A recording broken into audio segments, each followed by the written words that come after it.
burung pun menyanyi, shalalalalala. Bunga-bunga pun menari, goyang kiri dan kanan. Burung-burung pun menyanyi, shalalalalala. Shalom teman-teman. Shalom. Bagaimana kabarnya? Sukacita, sukacita. Hu, hore. Nah, sebelum kita memulai ibadah sekolah minggu pada hari ini, yuk semuanya lipat tangan, tutup mata, kita mau berdoa. Tuhan Yesus, terima kasih Engkau sudah mengumpulkan kami walaupun secara online. Tuhan, kami mau memuji dan memuliakan nama-Mu. Kiranya Engkau memberkati ibadah ini dari awal, pertengahan, hingga pada akhirnya. Terima kasih Tuhan, terima kasih. Kami siap memuji dan memuliakan nama-Mu. Haleluya, amin. Nah, minggu ini kita akan belajar tentang taat. Yuk kita pujikan TAAT, taat.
Aku mengasihi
Shalom Bethlehem Kids, gimana kabar kalian? Pasti baik dan sehat ya, karena Tuhan Yesus selalu menyertai dan memberkati kita semua.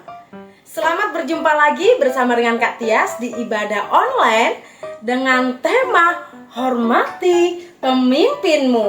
Nah, adik-adik, kira-kira siapakah yang menjadi pemimpin di dalam kehidupan adik-adik semua?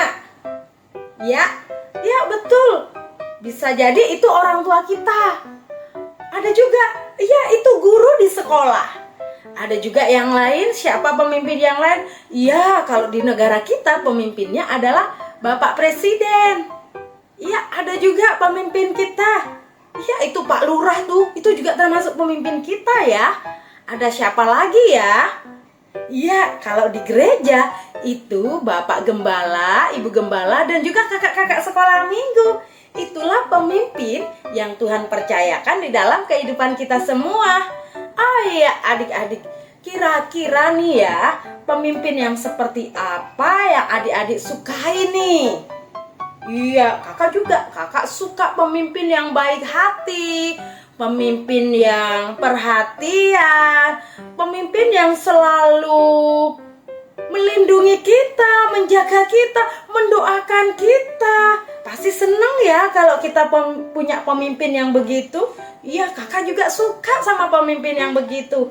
Nah, adik-adik, kira-kira nih, kalau ada pemimpin yang justru membuat kita marah, membuat kita kesal gitu bawaannya. Aku gak suka sama pemimpin ini karena pemimpinnya itu suka bikin aku nangis, suka gangguin aku. Bahkan mungkin kita melihat ada pemimpin yang bisa melakukan kesalahan. Ada nggak ya pemimpin yang bisa melakukan kesalahan? Apakah kalau sudah jadi pemimpin itu nggak boleh melakukan yang salah?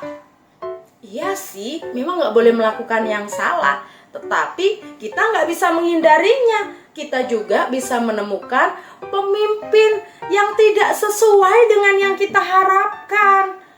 Di dalam Alkitab ada loh adik-adik kisah tentang itu. Seorang pemimpin yang justru ingin menyakiti orang-orang yang di bawahnya karena iri hati. Dan pemimpin itu melihat orang yang di bawahnya itu disukai oleh banyak orang, sedangkan dia dianggap melakukan hal yang kecil dibandingkan oleh bawahannya. Nah, siapa yang bisa tebak? Siapa nama pemimpin itu? Ya betul, namanya Raja Saul. Raja Saul itu menjadi iri hati kepada Daud. Daud ini disukai banyak orang, tetapi Saul dibanding-bandingkan sama si Daud yang keren ini ya, si Daud yang hebat ini ya. Iya, nah adik-adik, waktu Raja Saul mulai ada iri hati, dia marah, dia bahkan ingin membunuh Saul, dia juga ingin membunuh Daud berulang kali. Daud berusaha disakiti, pernah mau dilempar tombak, mau ditancapin di tembok. Ngeri ya, pasti takut lah ya kalau kita jadi Daud. Bahkan ada banyak rencana-rencana jahat yang dilakukan oleh Saul kepada Daud. Itu sebabnya kan minggu lalu kita belajar bahwa Daud melarikan diri, Daud bersembunyi. Bahkan di dalam persembunyian itu, waktu Saul berusaha mengejar, kalian tahu? Nggak jadi deh ngejar, karena dia harus pulang. Karena Filistin atau bangsa Filistin ini menyerang Israel. Dia pulang deh. Akhirnya selamat deh ya Daud ya. Kali ini Saul nggak berhenti deh. Saul berusaha tetap mencari Daud. Dia tidak tenang kalau Daud ini belum mati. Ngeri ya. Terus gimana dong? Satu ketika Saul sedang ada di padang gurun. Namanya itu padang gurun En-Gedi. Kali ini dia berpikir, aku gak mau melepaskan Daud. Dia tidak boleh lolos. Lalu dia membawa pasukan sebanyak 3.000 orang. Wow, banyak sekali. Ada 3.000 pasukan yang berusaha untuk menangkap Daud. ada di padang gurun itu. Aduh, Daud sakit perut. Aduh, gimana ini? Oke, kalau sakit perut berarti mau apa ya? Dia mau ke belakang, dia mau ke toilet. Tapi waktu itu kan gak ada toilet.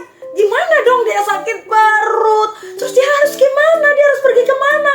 Dia melihat ada gak ya tempat yang bisa dipakai untuk menghilangkan rasa mulesnya itu? Ya, akhirnya dia melihat ada gua di sana. Namanya Gua Adulam. Kira-kira dia mau ngapain di Gua Adulam? Ya, membereskan perutnya itu. Dia mau membuang air di sana biar perutnya nggak sakit lagi. Ya kan? Kita kan nggak boleh tahan-tahan. Kalau memang lagi sakit perut ya harus pergi ke toilet. Benar ya adik-adik ya? Nah, dia pergilah itu ke Gua Adulam. Waktu dia sedang menikmati, dia berusaha untuk membereskan apa yang menjadi perutnya mules ini. Tapi tanpa sepengetahuan dia, ternyata Daud ada di sana. Daud di dalam gua, dia bersembunyi di balik celah-celah batu di dalam gua itu. Dan waktu dia melihat Saul yang sedang konsentrasi, dia diam-diam kan, gak kemana-mana kan si Saul ini ya. Tapi Daud datang dengan membawa, ingat, bawa apa ini adik-adik? Ya, bawa pisau. Ingat ya apa yang pernah dilakukan oleh Saul. Saul itu sudah mau membunuh Daud berkali-kali. Dia mau menusuk dengan tombak, pokoknya dia mau mengejar, dia mau membunuh dengan pedang. Kali ini Daud punya kesempatan gak? Ya, dia memang punya kesempatan. Tapi lihat apa yang dilakukan oleh Daud. Daud membawa pisau itu dengan hatinya berdebar-debar. Dia mendekati Saul. Di belakangnya Saul, apa yang dia lakukan? Iya.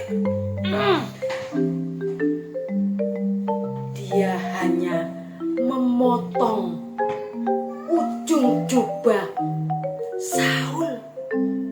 Ada kisah tentang potongan jubah. Kisah ini berbicara tentang apa? Dan waktu itu dia segera lari kembali, sembunyi.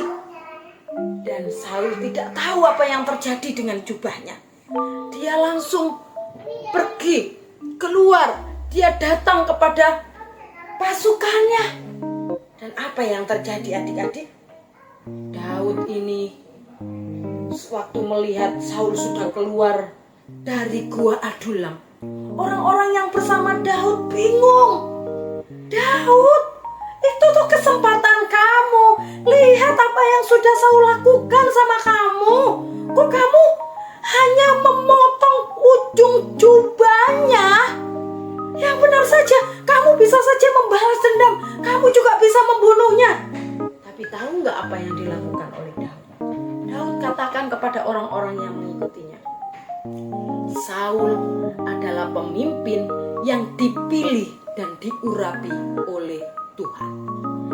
Kita semua tidak boleh menyentuh, menyakiti, bahkan melawan pemimpin yang diurapi Tuhan, bagaimanapun pemimpin itu. Dan akhirnya Daud lari keluar.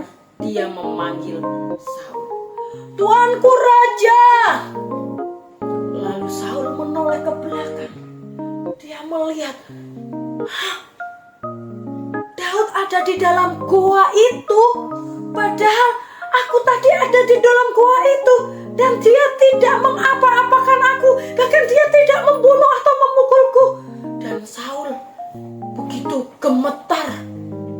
"Tuanku Raja." Dia mendengar sebutan itu. Daud tetap menyebut dia sebagai Tuan. Dan Daud menunjukkan, "Ini Tuanku Raja, ujung jubahmu. Aku memotongnya, namun aku tidak akan menyentuh engkau, orang yang diurapi oleh Tuhan." Adik-adik, kita belajar dari Daud. sekalipun kita menemukan pemimpin yang tidak menyenangkan, pemimpin yang mungkin sering membuat kita sakit hati, pemimpin yang mungkin membuat kita sering kesal, bahkan sering membuat kita menangis karena kita dilarang gak boleh main HP lama-lama, harus belajar, gak boleh keluar rumah dulu, gak boleh kamu melakukan ini, gak boleh melakukan itu. Akhirnya kita menjadi marah. Bahkan kadang ada anak-anak yang melawan. Tetot itu ya, itu tidak boleh, itu tidak benar. Karena kita harus menghormati pemimpin kita. Pemimpin kita tadi siapa aja? Ya, orang tua kita, guru kita, bapak pendeta kita, kakak sekolah minggu kita, kakak-kakak kita yang ada di rumah. Mereka adalah pemimpin yang diurapi oleh Tuhan. Kita mau taat kepada mereka, kita mau menunjukkan rasa hormat kepada mereka. Mungkin memang mereka bukanlah pemimpin yang sempurna, karena terkadang bisa buat kita kesal. Kadang kita juga tidak setuju dengan apa yang menjadi keputusannya. Tapi ingat adik-adik, belajarlah dari jauh, belajar untuk menghormati pemimpin kita. Kisah yang barusan kita dengarkan itu tertulis di dalam 1 Samuel pasal 24 ayat 1 sampai 22 dan 1 Samuel pasal 26 ayat 1 sampai 25. Kita bisa membacanya bersama-sama di rumah. Kita membaca dengan orang tua kita. Kita membaca dengan kakak, dengan teman kita. Kenapa? Agar kita belajar bagaimana harus menghormati pemimpin yang Tuhan percayakan. Nah, adik-adik, kakak rindu setiap adik-adik semua belajar dari kebenaran firman Tuhan ini, yang akan menolong kita menjadi anak-anak yang luar biasa. Karena orang yang menghormati pemimpin itu adalah orang yang diberkati oleh Tuhan. Masih ingat? Di Keluaran pasal 20 ayat 12 mengatakan, hormatilah ayahmu dan ibumu, supaya lanjut umurmu di tanah yang diberikan oleh Tuhan Allahmu kepadamu. Ya, hormatilah ayahmu dan ibumu, supaya lanjut umurmu di tanah yang diberikan Tuhan Allahmu kepadamu. Itu berbicara tentang kita ini akan diam di negeri yang Tuhan berikan dengan penuh berkat, berkat kesehatan, berkat sukacita. Apa yang kita kerjakan itu berhasil karena kita menaruh rasa hormat kepada orang tua kita oleh pemimpin yang Tuhan percayakan dalam hidup kita. Ayat hafalan kita ya adik-adik, kita akan belajar. Ya, kita akan belajar ayat hafalan kita dalam Ibrani pasal 13 ayat yang ke-17. Taatilah pemimpin-pemimpinmu dan tunduklah kepada mereka. Sekali lagi, Ibrani 13 ayat 17. Taatilah pemimpin-pemimpinmu dan tunduklah kepada mereka. Kiranya kebenaran firman Tuhan ini memberkati kita semua. Tuhan Yesus memberkati. Bye.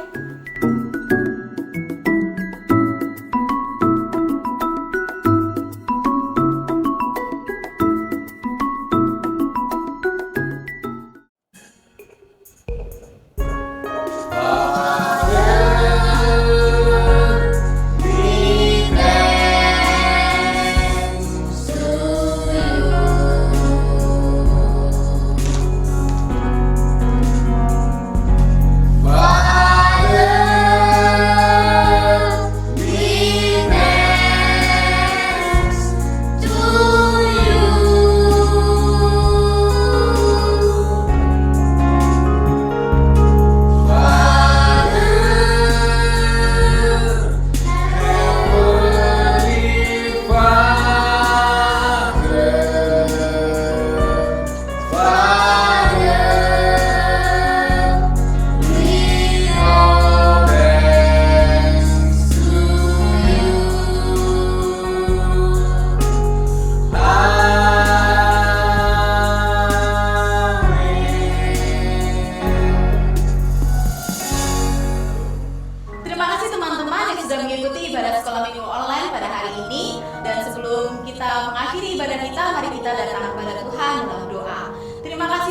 Yesus, kami bersyukur pada kesempatan hari ini kami boleh menyembah Tuhan, kami boleh memuji Tuhan bersama-sama, dan kami juga mendengarkan firman Tuhan. Kami mengucap syukur ya Bapa, dan biarlah kiranya Tuhan memberkati setiap kehidupan anak-anak-Mu, baik dalam sekolah mereka, dalam pergaulan mereka, bahkan juga orang tua mereka. Tuhan kiranya memberkati dan menjaga senantiasa. Kami mengucap syukur ya Bapa, dan menyerahkan segala masa depan anak-anak-Mu dalam tangan kuasa Tuhan, hanya di dalam nama Tuhan Yesus. Haleluya, amin.